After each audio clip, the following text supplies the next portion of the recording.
আসসালামু আলাইকুম ইঞ্জিনিয়ারিং সলিউশনের নতুন আরেকটি টিউটোরিয়ালে আপনাদেরকে স্বাগতম।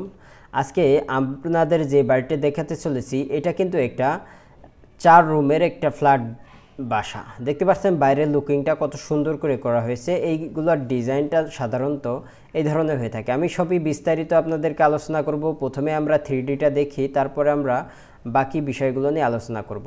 তো এটা হলো বাড়ির সামনের যে ফ্রন্ট ডিজাইনটা, সেটাও এটা হলো সামনে দেখতে পাচ্ছেন এখানে একটা বারান্দা আছে, এখানে একটা বারান্দা আছে, দুই পাশে কিন্তু বারান্দাটা এল প্যাটার্নে, এই দিক থেকে একটু বড় করে এল প্যাটার্নে করা আছে। তার মানে কর্নারটা বারান্দার ভিতরে দেওয়া আছে, এই কর্নারটাও বারান্দার ভিতরে দেওয়া আছে। তো আপনারা এই ধরনের ডিজাইন করতে পারেন, অথবা যদি চান যে বারান্দা ছোট করে নেবেন। আমাদের এক একজন ক্লায়েন্ট কিন্তু এক এক ধরনের চায় যে ভাই আমার বারান্দাটা একটু ছোট দরকার, বা কেউ বলে আমার বারান্দাটা একটু বড় দরকার, উপরে ডিজাইনটা অন্যরকম করতে পারেন। যাই কিন্তু যদি আপনি চান যে এই সেম ডিজাইনে বাড়িটা তৈরি করতে, তাহলে অবশ্যই স্ক্রিনে দেওয়া এই নম্বরে যোগাযোগ করবেন। তাহলে আমরা এই সেম ডিজাইনের বাড়িটি আপনাদের ফুল ডিজাইন দিয়ে দেবো। আরেকটা বিষয় সেটা হলো আমরা যে ফুল ডিজাইনগুলো করে থাকি, যে ডিজাইনগুলো আপনারা কিন্তু ইউটিউবে সবসময় ভিডিও দেখে থাকেন যে এমন একটা বাড়ি 3D দেয় এবং 3D চারিকোল দেখেন, কিন্তু এটা কিন্তু মূলত ডিজাইন না। আর্কিটেকচাররা শুধুমাত্র 3D তৈরি করে, তারা মূল ডিজাইন যেটা সিভিল ইঞ্জিনিয়ারিং যে ডিজাইনটা, সেটা মূলত কিন্তু এই 2Dটা, এটার মাধ্যমে মিস্ত্রি কাজ করতে পারে। এবং এই ডিজাইনের কারণেই আপনার কিন্তু খরচ কম বা বেশি হয়। তার মানে আপনি যদি এই বাড়িটি আপনার যদি আমি আপনাকে যে 12 লাখ বা 13 লাখ টাকা যদি আমি এই বাড়িটির বাজেট দিই, তো এই বাজেটটা ডিপেন্ড করে কিন্তু 3Dর উপরে না।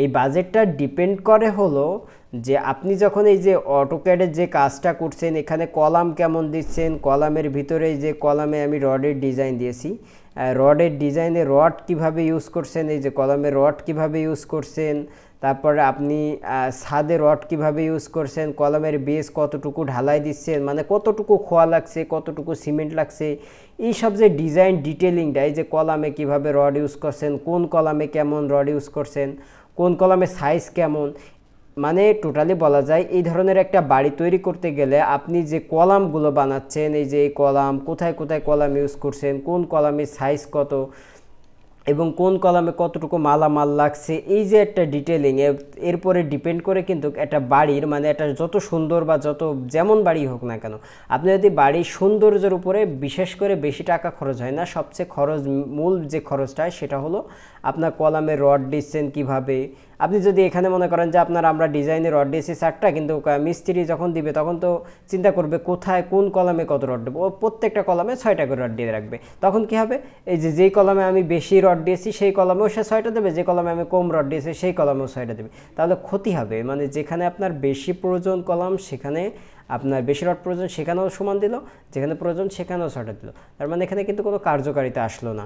সো আপনারা যদি একটা বাড়ির ডিজাইন করতে চান, তার মানে আপনি একটা সুন্দর বাড়ি তৈরি করতে চান, তাহলে অবশ্যই আপনার প্রথম যে শর্তটা হবে সেটা হলো আপনার বাড়ির ডিজাইনটা সুন্দর করা। তার মানে একটা আদর্শ ডিজাইন হবে, এবং এই ডিজাইন অনুযায়ী আপনার একটা ডিটেলিং ডিজাইন দিতে হবে।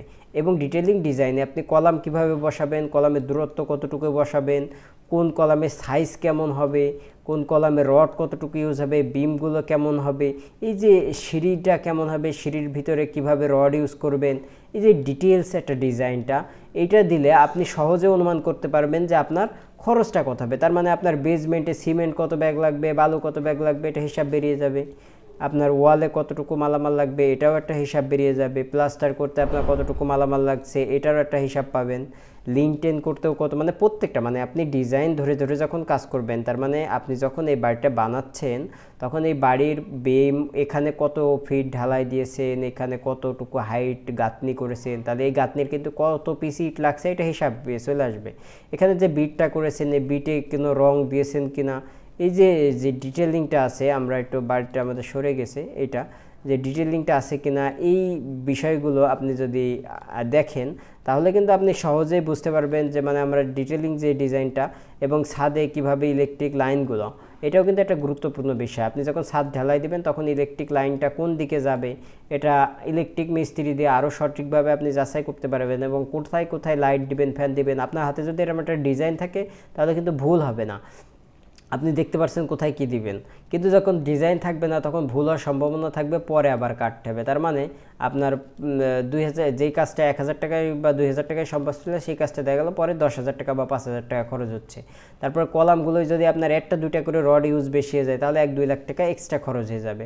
তো বেসমেন্টে আমরা যেমন বেসমেন্ট দিয়েছি, এই বেসমেন্টটা যদি আপনি একটু চেঞ্জ করেন, একটু বেশি কোনো জায়গায় মাল কম বেশি হয়, সেক্ষেত্রে আপনার দেখা গেলো 1-1.5 লাখ টাকা বা 50-60 হাজার টাকা এক্সট্রা খরচ হয়ে যাবে। তো এই খরচগুলো বাঁচানোর জন্যই মূলত একটা বাড়ি যখন তৈরি করবেন তখন অবশ্যই শুধু সৌন্দর্যের দিকে লক্ষ্য না রেখে ডিটেলিং যে ডিজাইনটা এটা সুন্দরভাবে একটা অরিজিনাল সিভিল ইঞ্জিনিয়ার দ্বারা তৈরি করবেন।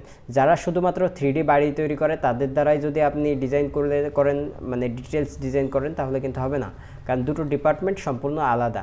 কাজে আপনারা যদি ডিটেলিং ডিজাইন করতে চান আমাদের কাছ থেকে অবশ্যই আমাদের স্ক্রিনে দেওয়া নম্বরে যোগাযোগ করবেন। এবং আপনি যদি কোনো পছন্দ থেকে থাকে যে আমি এই বাড়ির আদলে বা অন্য একটা বাড়ির ধরনের সেই বাড়ির মতো করে আপনি বাড়ি বানাতে চান এবং সেই বাড়ির ছবি দিলে আমরা কিন্তু সেই বাড়ির সেম একটা ডিটেলিং ডিজাইন দিয়ে দেবো, এবং সেই বাড়িতে কত টাকা খরচ হচ্ছে ডিটেলসে আপনার একটা এস্টিমেট দিয়ে দেওয়া হবে। সেই হিসাবে আপনি সমস্ত খরচ হিসাব করে ফেলতে পারবেন এবং আপনার বাড়ি তৈরি করার আগে আপনি জানতে পারবেন যে আপনার বাড়িটা তৈরি করতে মোট কত টাকা খরচ হচ্ছে। ধন্যবাদ। যদি আমাদের ভিডিওটি ভালো লেগে থাকে এবং আমাদের সাথে আপনারা কাজ করতে চান এবং চান যে আমাদের মাধ্যমে আপনার বাড়ির ডিজাইনটি করবেন, তাহলে অবশ্যই আমাদের স্ক্রিনে দেওয়া নম্বরে যোগাযোগ করবেন। আসসালামু আলাইকুম ওয়া রাহমাতুল্লাহি ওয়া বারাকাতুহু।